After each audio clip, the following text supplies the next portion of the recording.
3, 2, 1. Hey! Let's go. Welcome to the 6th episode of Now We're Talking. And we're sitting here with Travis Leon. And the reason I had him on is because we arrived in Bangkok and I reached out to him and he was nice enough to do a collab. The reason I wanted to talk to him is because he does creation across TikTok and Instagram about his life in Bangkok and what it's like to be somebody that's from Ireland to live here as well. He has over 230,000 followers on TikTok with over 21 million likes across his videos, which is just insane.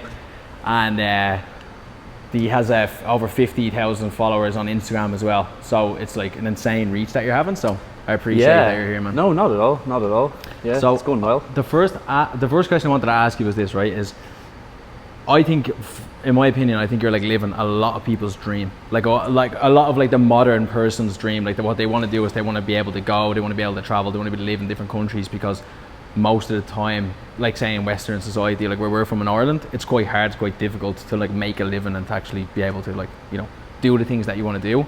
So is that the reason that you moved to Bangkok in the first place, or what was the main reason for actually like moving to Thailand? Well, there's a lot of reasons. I was fed up of Ireland a little bit.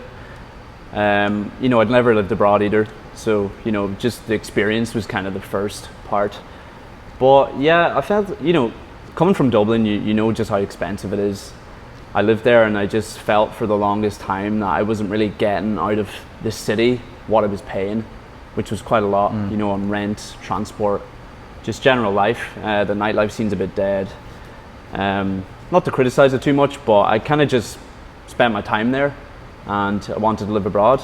Asia was somewhere I always wanted to live, and you know, I initially wanted to go to Japan, but Japan is literally still closed from COVID. So Thailand was the next best place. I was kind of sold the minute I looked online and I saw the condos and I saw the prices, and I thought, right, yeah, just sort of people at home, like we're like, this is the rooftop, not to give away your location. Yeah. Well, like this is the rooftop of where Travis is based, at least one of the buildings anyway, and like.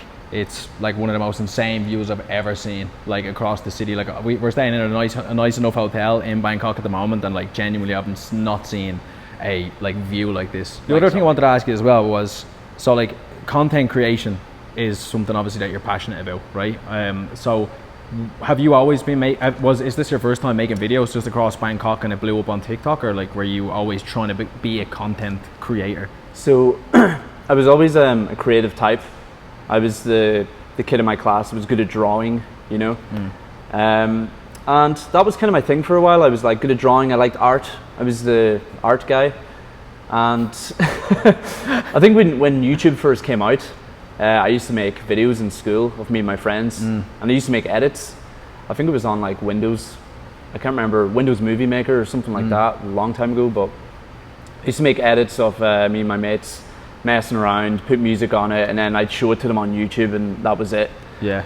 And like no one else was really doing that at the time, and that's what I was doing. And yeah, then kind of life got in the way, and I just, you know, went to school and college and got, you know, more concerned about like girlfriends and mates and drinking and all that. And you know, as I was doing this, you know, YouTubers came along, and I thought, you know, that's a money making thing now, but I've missed that boat. And then the same happened again with Instagram, and I remember missing each one and thinking like, I could have done that, because I'm semi-creative, and so many people succeeding on this platform are, you know, not as creative, but their consistency, you know, is getting them to where they are. And then obviously I finished college, got a corporate job, worked for Facebook, and I started building like I wanted to challenge myself in that. I thought, like, can I do it? And I built an Instagram page, like a sports page, and I built it up to like 13K, just making memes. I was like, right, I actually know how this algorithm works. But that gave you like a that kind of gave you the like building blocks, obviously, to like move on to the next thing, because like there's lots of like other intricate stuff that happens in content creation that like you only run into these issues like as you're making stuff. Do you know what I mean? Yeah. So like you kind of have to go through that process. It's actually a smart idea to like start something like as simple as, right, I'm going to go with a football page, make some memes Yeah. and see if I can build that up. Because I feel like one of the things that really holds a lot of people back from content creation, at least myself as well, like other than the consistency and the on surface it looks easy, but it's actually hard. But the other one is that like when you put your personality into something, you're really putting yourself out there. Yeah. And when you're putting yourself out there to be judged by people, it's not exactly, like online hasn't exactly got the nicest people in the world either. Do you know what I Especially mean? in Ireland. And in Ireland, I think that's starting to change now as Yeah. well. I'm starting to see a bunch of like people make podcasts and be influencers and stuff like that. Yeah. I do think it's like a bit taboo for like older Irish people or Irish people in general, because it's like putting yourself out there is almost like a bit of a crime. TikTok changed all of that. You know, it normalized content creation and vlogging your life, and you know, making a page for your sports gloves or whatever, like that all changed with TikTok, just because of the algorithm is so widespread and more people were seeing it, and just the way society is going in general. But yeah, at the time when I was doing it, I really wanted to do a test run, just without putting myself out there, because I used to care what people thought. I used to care what my I've seen friends you put thought. up a couple of messages of like people hating on you and sending Yeah, you like yeah. messages and stuff like that as well. Oh, yeah. Now obviously I know like that you're just putting that stuff up to just like for a laugh as well. Just for, yeah, But just- it does expose, like, I suppose, like the negativity, I suppose, that you can even, like, why is it that like we can't like have people at home that are like actually encouraging, you know, be a little bit more encouraging? Obviously you have people who are encouraging you, but they're all across the world, right? You're like, I wouldn't say it's not 100% of your fans are from Ireland. No, they used to be, but now it's more American. People are just cynical. It's really down to just numbers. If a million people see you, not everyone's going to like you, and that's what you need to remember. Like, it's, you know, you can think of the most loved people in the world, and there's going to be people out there that just despise them. Like, it's just pure probability. Not everyone will like you. So I don't think it's genuine hate. I think they're just people that aren't happy with their own lives, so they project, and it's the most kind of cliche but true and obvious thing that people do. You know, they hate their job, they have a bad relationship, you know, they're down about something, and then they see this and they think that's the reason they're pissed off, but they're actually pissed off about something else. And that's why I always try and highlight. And usually when someone leaves me like terrible abuse, I don't respond with abuse. I just say like, oh, someone's having a bad day. Like, I'll kind of laugh at them a little bit, and in a lot of cases you make them realize they're being stupid because they're being overly aggressive, and then you respond like kind of like, hey, what's up? And then there's so many cases where a lot of them have turned around and went, oh shit, actually, you know, I was having a bad day. You just realize it, but then some of them don't, and they double down. And you can't do anything about them people, because they just need to figure out on their own like why they're unhappy, you know. I think that the bottom line is, if you're not happy with your life, if you live in the West, most people, you know, you can do something about it. Like, you know, what would your advice be to somebody that wants to create content, or like, you know, at the same level that you're doing? You're posting essentially every single day, right?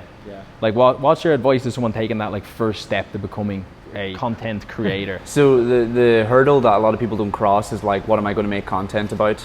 But you just need to like start doing it and trying things, and then basically when you keep trying, something's going to do well, and you can kind of identify with that and then double down on it a little bit.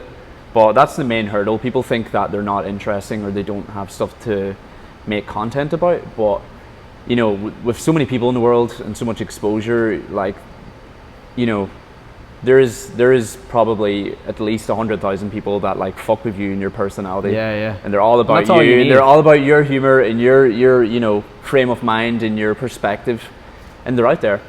That's how everything happens, you know. You just put in the effort consistently, and then eventually an opportunity flies by, and then you've got it. And that's what luck is, right?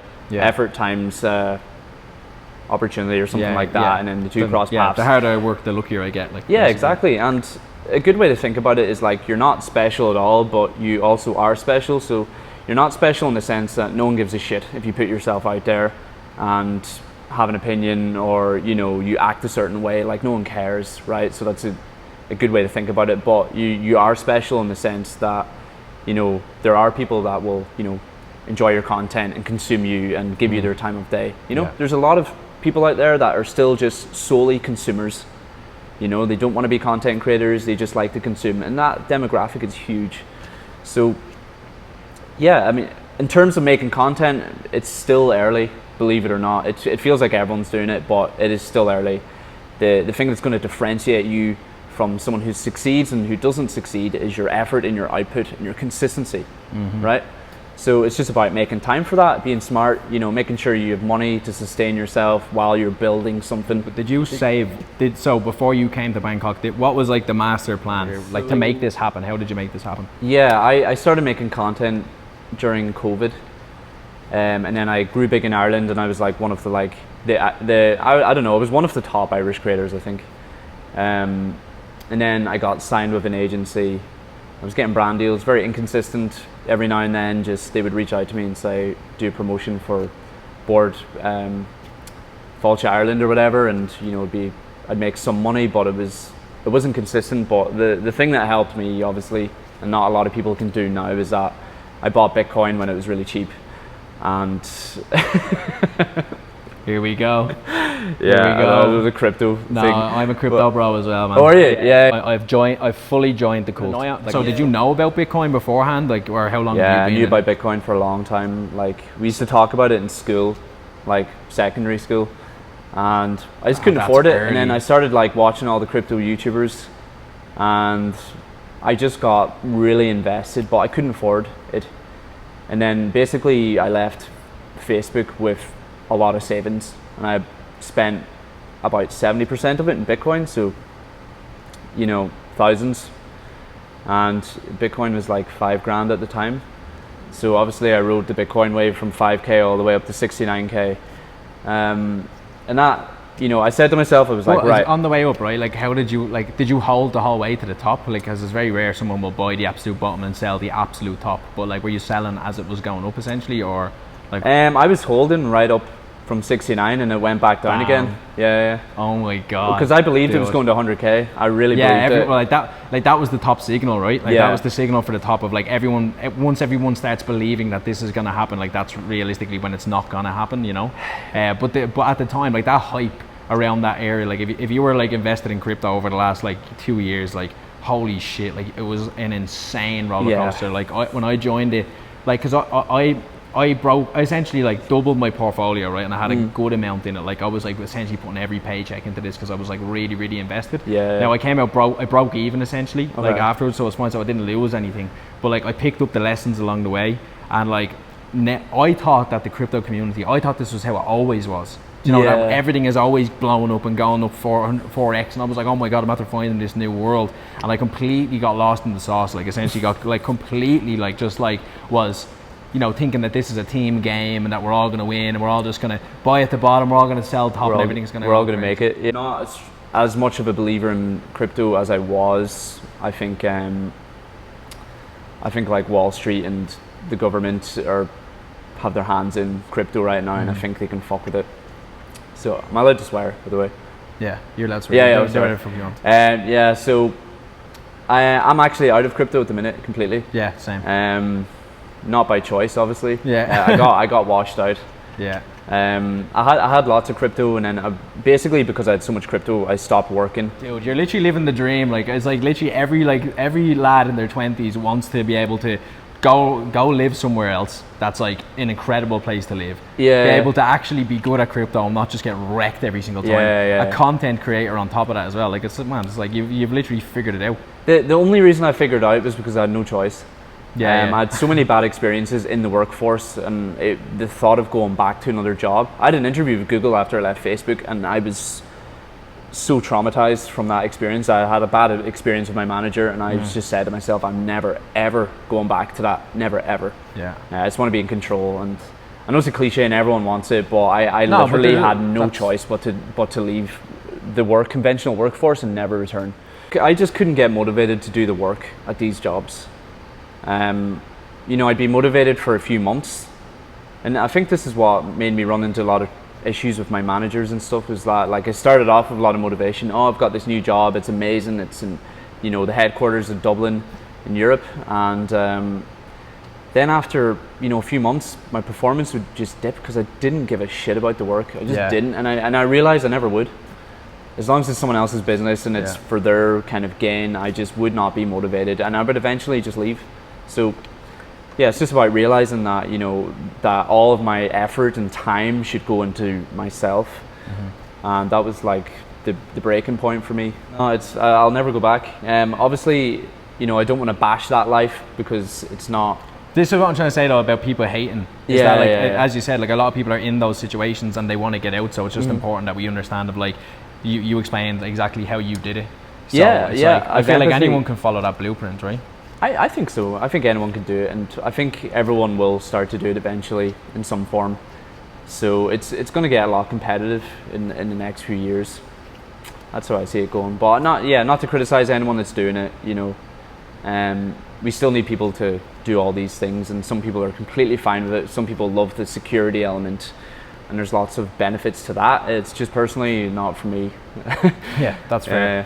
So obviously content creation is something that you're extremely passionate about. Can I ask you, what was the first video that went, like, did you plan to go viral, or were like, what was the, or did it randomly happen and then you were like, right, okay, I found the formula? Like, what was your like first viral moment? I can't even remember what it was. It was something about a red weather warning, and I had footage of like the storms and like me running into the house. It was really basic stuff. I think it got like 100K, and I was like, whoa.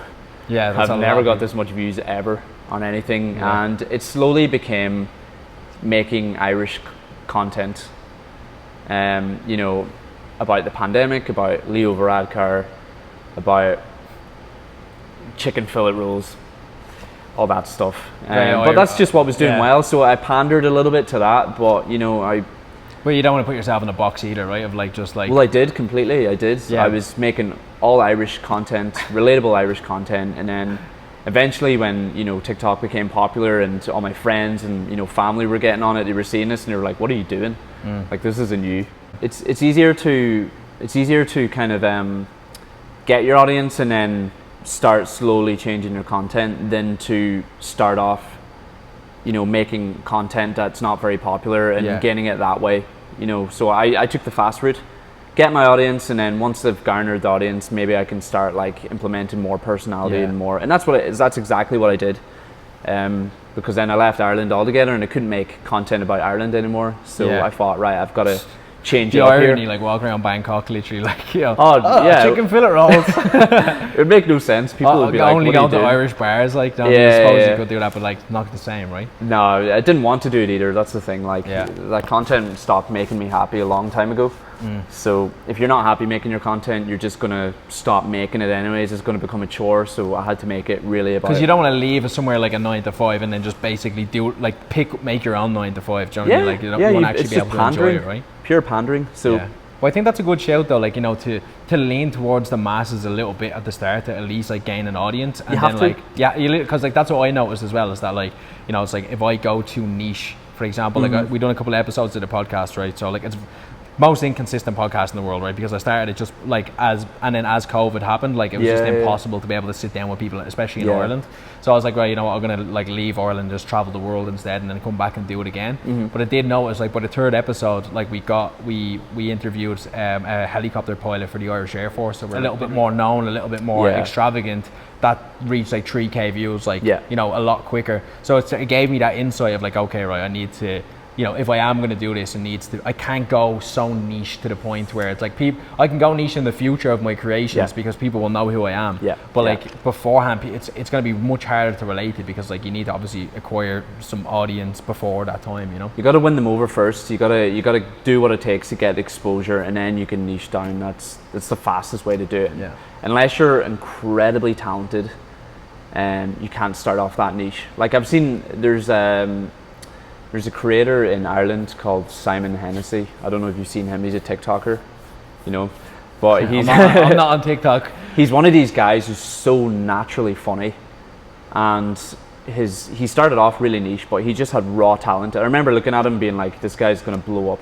It took him a while. He just kept doing it, and now he's well above me, and he's doing comedy in Dublin. Another one is Killian Sunderland, and these gems just come out, you know, and every country has these people that are just, it's like the guy in school that was just naturally funny, right? So them kind of creators, they'll thrive on TikTok.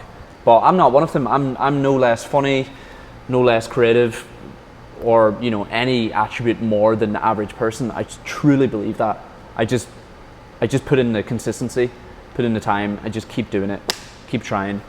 I really strongly believe, like, I have no like maybe I'm a little bit more creative than the average person, slightly, but I don't have anything special. Yeah. My main goal is to be able to do whatever I want and just make videos around it and do that way, because what's better than doing what you're going to do anyways, but also like making an income from it and making it your content? Like, what's better than that? I can't think of anything. Mean, it's like, it's the new age, man, of like, if you can pull that off, you've essentially pulled off like the American dream or whatever, you know. Like, it's like you've essentially pulled off you pulled the rabbit out of the hat, because like, again, as I said, like a lot of people would love to be able to do that, but they don't believe they can, or maybe it doesn't suit them or whatever. But what was I going to say to you as well was, the other question I had was, so what is, like, obviously, but how long are you living in Bangkok now? A year and a half. No, man, that's crazy. Yeah, I just like, flew like that. How did your family react to you? Like, was it all of a sudden like one week you came up to them, or like, I'm moving to Bangkok, or was it something that was like what was their reaction? It was no big revelation. From Donegal, right? Yeah, Donegal. Yeah, like as well, like coming, like, because like Donegal is very, like, they're very close. I feel like everyone knows everyone. Yeah, very absolutely. Close. Like, so when someone goes off into the wind and flies off to Bangkok, it's like, well, so we're not a Donegal family, you know. My family's Northern Irish. Like, my mum's from Belfast. I was born in Scotland, actually, raised in Donegal. But you know, I have 4 brothers. One of them lives in Australia. 2 of them live in Vietnam, Hanoi. So they've all left years ago. So, you know, it was kind of a surprise that it took me this long to leave. But life got in the way. You know, I had a relationship, I had jobs, you know, all that stuff. So yeah, it was no surprise to anyone. I was always going to go to Asia. Yeah. Happy days. And like, here and now, like, what's your favorite thing about Bangkok, and what's your least favorite thing about Bangkok? I love this place. It's you know, everyone that comes here and I meet up with, they're just blown away by it. I think variety is the big one. It's got everything, you know. If you like, literally has everything. Like, everything. It literally has everything, like, you can think of. Like, we've been because we were here before, as we said, but like, we've been walking around. Like, it's like, if you want to get street food, you can get street food. If you want to get a massage, you get a massage. If you want to go cinema, you go cinema. If you want to go to party, you can go party. If you want to, like, it's like, it's unlimited. Especially like if you're coming from a country where like your money turns, like euro obviously turns into baht. Like you're essentially walking around like a lot more well off than like the average person. So yeah, I mean, yeah, I definitely acknowledge that. You know, I'm in a privileged situation or whatever. A lot of people like to point that out to me on social media, but that's the new thing, right? Yeah, it's virtue signaling, and I think, to be honest, you know, a lot of you know, Americans comment that, you know, that I'm living a privileged life, and I do acknowledge that for sure. But in terms of just Bangkok, it's got everything. If I go downstairs and, you know, I go to the mall, there's just an abundance of food and stalls. Yeah, as and I said, the food here is amazing as well. Like, it's like like everywhere you go, even if you go to a food stand or you go to a restaurant, like it's like really good quality, amazing. I think. Yeah, just nightlife. The transport is amazing. You know, even if you go to a mall, there's like an event going on. There's just, the city's huge. Obviously, it's obviously, I can't compare it to Ireland because it's just got more people. Therefore, it's going to have more things, right? Yeah. But yeah, it's great. And then just being based, Bangkok is like really centrally based in Southeast Asia, so it's really easy to get flights to Korea and Japan and Vietnam and, you know, Malaysia. There's so much around you.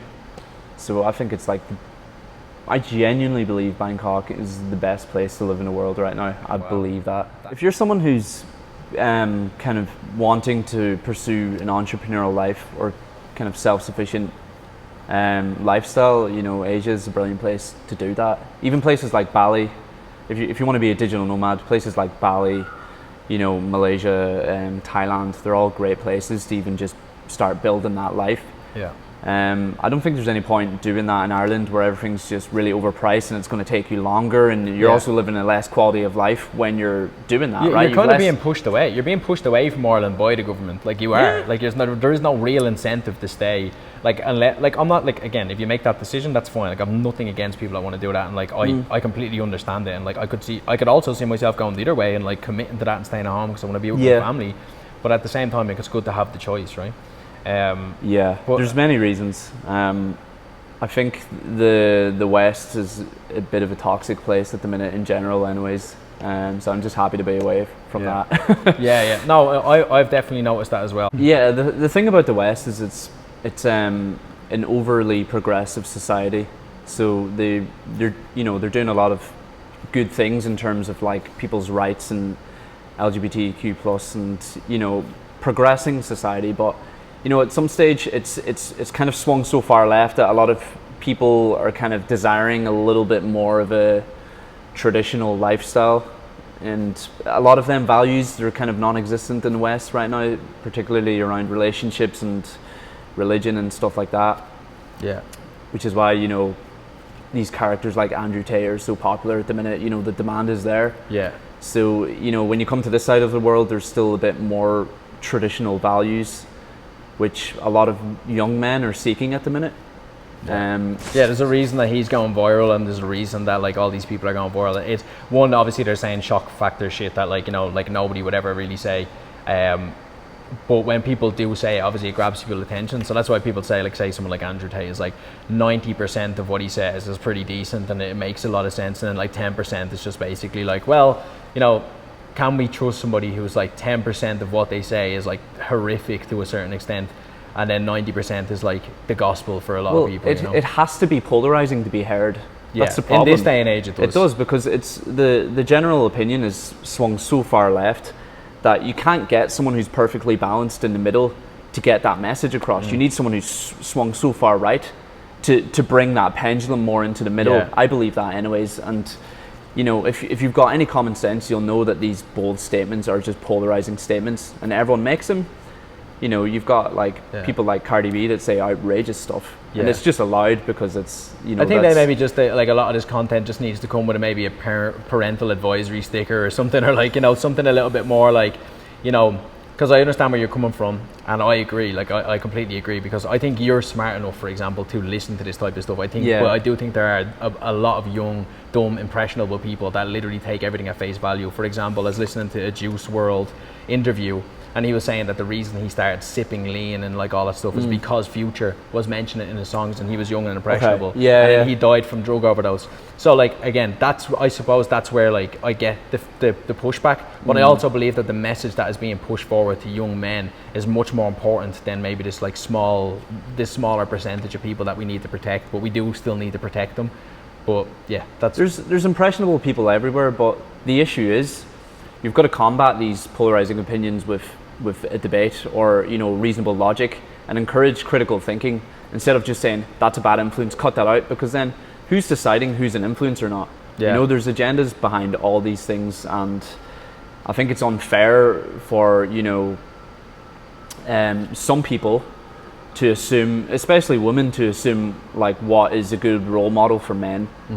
So I think the issue is in society and getting people to think more critically, and seeing a polarizing statement and maybe like finding out the context, or even just realizing that he's being polarizing to be polarizing, and that common sense is lost a little bit in my opinion. I'm really not for this censoring stuff. Just cancelling anything that you don't agree with. It's ridiculous. There's so much control as well over like people's livelihoods that are content creators, because like if all of a sudden you're banned, or you're not, your content is shadow banned or whatever they want to call it, so geez, like that's like your income, or that's like your essentially is your lifestyle, your income that's being affected by it. So like you kind of have to find ways to combat that, or it's hard. Censor yourself. They give you so much and then they can take it away as well. That's why it's good to have multiple streams of income, though. Exactly. That's like you need to be number one rule of like becoming financially free is that, right? Well, I'll just ask you like one last question that I found that I wanted to know the answer to. Are most of your friends that live here, are they mostly from Thailand? That's the first one, and then the second one is Westerners, for example. I have seen you posted a lot. We've been traveling, and I have noticed straight away that in South America, every single person is unbelievably social and like wants to talk. Okay. And then as soon as I landed in like Thailand and Bangkok, now we are staying in a nice hotel and like stuff like that as well, because we treat ourselves for this week. But I did notice that there's definitely more of like a stoppage between us talking to people. So, yes. So my friend group, I've been meeting up with lots of different. This was another kind of reason I wanted to get out of Ireland, was because my circle was very limited, right? So I wanted more international friends. I wanted more entrepreneurial friends, like-minded friends, people that make content, all that stuff. And so I hang out with, I have a Polish friend, Japanese, you know, I have a few Irish friends as well, an American friend, and I think that's great, you know. It's just something I haven't been able to do in Ireland, weirdly enough. Friends has kind of been like a big one for me. Yeah. So they're great, you know. They, you know, we go out together all the time. There is an Irish community here. I've hung out with them a little bit, but I don't spend a lot of time with them. And that's kind of on purpose. I wanted to expand my circle a little bit. Not that I'm against hanging out with Irish people. Actually, I'm hanging out with an Irish guy tonight. And right now. Yeah. So, you know, yeah, that's kind of my circle at the minute. What was the second question? The second question was about Westerners. Like, because I saw you put up a couple of videos about like when you walk past a Westerner and you're like kind of blank each other to a certain extent. Like, have you noticed like people that coming over and travel here are just not as social, or like what was? It's weird. So, I believe that a lot of Westerners that come here are in the same position as me. They've escaped the West. They're so happy being in Asia, and this is kind of, you know, their romantic life that they're living. And I think the sight of another Westerner bursts that bubble a little bit sometimes for them. Right. I think that's just my theory. So sometimes, you know, a Westerner is walking through Bangkok and he's like, yeah, this is my new life, whatever. And then he sees, you know, another ginger dude from the UK or Ireland, and it kind of bursts his bubble a little bit, and he's kind of like, I don't want nothing to do with that. Yeah. That's my theory on it. You know, some of them are, I just get this energy from them sometimes, like they just don't want to see you or interact with you in any way. And that's my reasoning behind it, but I could be totally wrong. But yeah, there's lots of Westerners that come up to me and, you know, say, oh, I follow you and stuff. So it's definitely not, I'm definitely not speaking on behalf of all Westerners. But yeah, there's a wee bit of a weird energy there sometimes. Yeah. All right. Why. Yeah. Okay, my final question is, moving forward with your content creation, like what are you like? What's to be expected? Like, have you got a 5-year plan of like what you're going to do? Or are you taking it day by day? Like, what is the plan moving forward for your content in Bangkok and all the rest of it? It's really hard to know, because my end goal is to end up in Japan. But since I've moved here, like all these doors are opening up. You know, I got some really big brand deals here already, and I have another one potentially in the works. So if it just kind of keeps giving, it could be somewhere that I just end up staying. And right now it is giving, and it's giving, right? The opportunities are coming in. The apartment is amazing. So it would be like another big radical move just to go somewhere else. So I might just see how it is here for a while. I definitely want to do more travel, you know, hotels, food experiences, but I'm working on adding something else in there, which I can't say yet. Don't know if I'll go into the podcast space. It's a lot of work, as you know. Yeah, I think for now it's just going to be more lifestyle. But I'm always on the lookout to see like what people want to see. I want to put more adult stuff in there, but it's just not really working for the algorithm. So yeah, I think it's just going to be Thailand lifestyle at the minute. Not just Thailand lifestyle, but hey, you know, get out of the West, you know, live in Asia lifestyle as well. It's there's a more broader scope to it. Definitely, like I definitely noticed in your videos, like it's definitely, I was, as I knew I was coming to Bangkok, like this was always our plan to come here for a while. And I was getting so excited, like watching your videos. Like I was like getting because it was good to have the ideas, because the city is so big, it's huge. Like it's literally massive, man. Like you would like, until you're here and see it, it's like it's unbelievable. Yeah. Like one of the things like I hate about Bangkok is just that it's so big. I when I try to walk anywhere, it's like literally like my legs have fallen off. Like I tried to go to Starbucks there, like, and I was just like, it says like 10 minutes on the map, and then like 20 minutes later, like I'm still walking around, because like you go across, you have to go like you can't cross the road here, like it's not possible. You can't cross the road, like you have to go like up through the little like little cross tower, the bridge, all the way across the bridge, go back down. But anyway, man, I'm gonna call it a day on that, because I don't want to go like over anything crazy. Like I feel like I've talked about everything I want to. So you're an absolute gent. No, thank you so much. Appreciate it. Appreciate the hospitality. Thanks for coming down. And for all the haters out there, to him, he's such a nice guy. He's brought us into where he lives. He's brought us into like give us the best spot. He's given us his time completely for free. If you're hating on him, go check your own life. Yeah. And be sure to and be sure to go check him out as well. His name is Travis Leon 1, isn't it? Travis Leon 1 on Instagram, and is it the same on TikTok? Same on TikTok. Same on TikTok. So I'm on YouTube too. So if you want to get over there, just I'm sure starting that up again. Yeah. I'll link everything down in the description. And yeah, thanks so much. Be sure to like and subscribe and all that other stuff. Thank you. Thanks, guys. Bye. All right. 1 second. Sweet. 1 second. Shit, sorry, I ramble. No, I thought that was very good.